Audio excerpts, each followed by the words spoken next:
ఏ కార్యమును కావిపడే వీరికి ఖండ కావరమా? వీడు తపస్సు చే సాధించిన ఫలమును త్రుటిలో నిష్ప్రయోజనమనర్థం. అదే రావణుడు వికసిత వదనాల బిందుడై అత్తదలమున ఆత్మలింగమును ప్రకాశింప ఈ దశకే వచ్చుచున్నవాడు. నేనిప్పుడే ఈ రూపమును త్యజించి బాలకుని రూపమును ధరించి ఆవులు గాయచుందనుగాక. నేనిప్పుడే బాలకుని రూపమును ధరించదనుగాక ఆవులు గాయచుండను.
అవును, పరమేశ్వరుడు వాటి ఆకలి దీప పచ్చికలను సృష్టించున్నాడు కదా, అందులో నీ ప్రమేయం ఏమున్నది?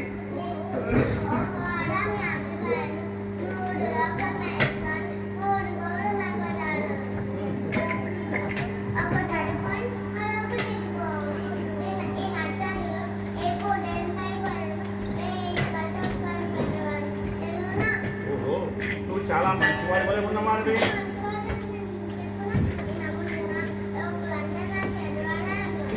బాలక, లోకులు ఎవరు చెడ్డవారందులో వారే నాకు మంచివారు.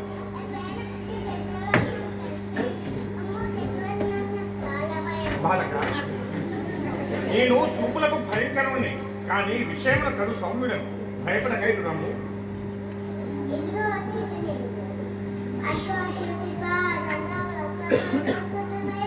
అవును, వాటి మధ్య నీ ప్రమేయం ఏమున్నది?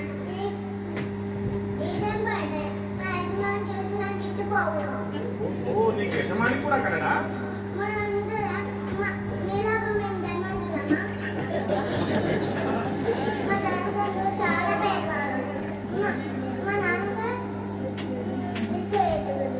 అవునా, ఆయన నీ పేరేమి?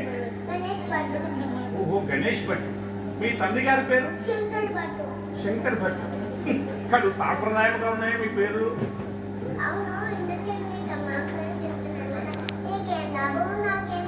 నీకు ఎంత ధనం కావాలన్నా నేను ఇస్తున్నాను.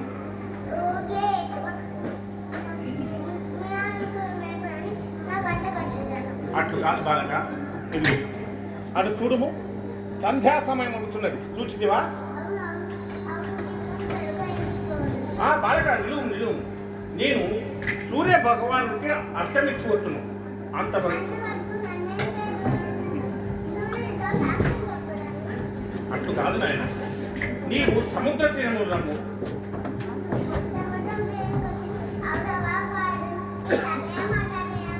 కూడా సముద్ర తీరం తీసుకున్నాము.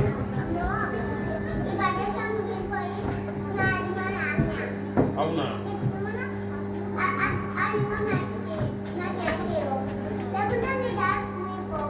ఇదో ఇస్తున్నా, స్వీకరించు. బాలక బాలక, ఓం నమ శివాయ, ఓం నమ శివాయ మంత్రం చదువు. బాలక, ఓం నమ శివాయ మంత్రం చదువు.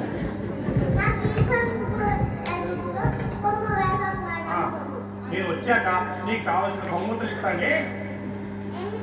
నీకేం కావాలి?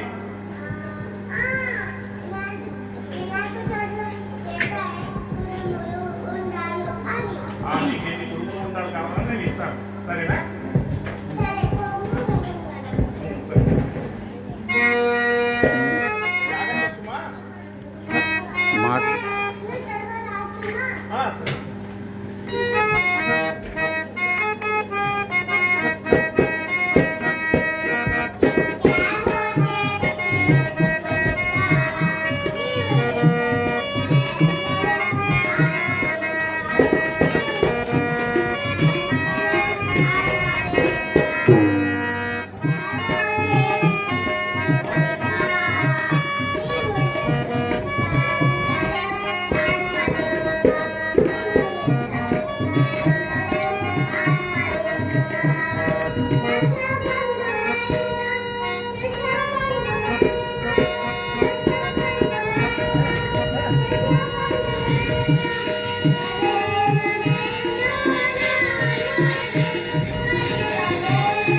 నేను పడిన సమన్వయం అర్థం చేసినా